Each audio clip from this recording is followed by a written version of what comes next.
Gala, gala, indaksiyeya. Efaristo. Yasas.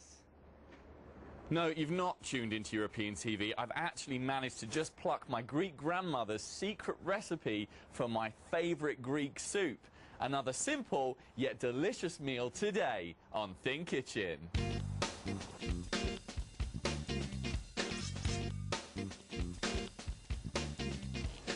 Hey, I'm Danny Thiessen. So, after all that interrogation, it turns out that this recipe for avgolemoni, or simply chicken and rice soup, is so simple after all, I'm not sure what the big secret was all about.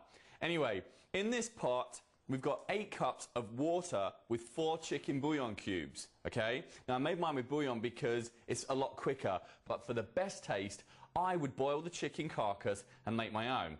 Now, in the chicken bouillon, I've 2 chopped skinless boneless chicken breasts and half a cup of rice, or more if you like it a little thicker. As you can see, that is all boiling away nicely. Of course, if you made the bouillon yourself, the chicken meat would already be cooked. While that's boiling away, I'm whisking together 3 eggs and the juice of 3 lemons. Now, you can remove 1 or 2 of the yolks if you're watching your cholesterol, but I'm not today. So, in they go. Like so. Beat that up with a fork. To that, I'm going to add some fresh ground black pepper. Here's the tricky part. We don't want the eggs to cook too quickly, so when the stock mixture is ready, you turn off the heat. Now, you know the stock is ready when the rice and chicken are fully cooked. What we're going to do is we're going to ladle some of our stock into our egg mixture, stirring constantly. And I mean constantly. This enables you to heat the egg without it separating from the lemon juice. Now, as you can see, it's going to turn nice and creamy. So we take a little of our stock here, we pour that in, and we give it a good stir.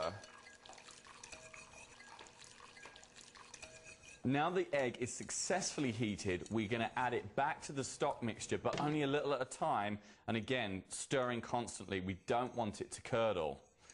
You don't need to turn the heat back on because the heat of the stock is cooking it through nicely. That's pretty much it. It's ready to serve. I like to serve it with a good sprinkling of black pepper, and then, look at that, delicious.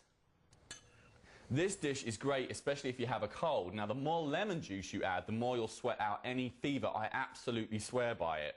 I actually like to make some extra and set it aside in some serving-size containers and freeze it or just reheat it the next day. It's so good the next day.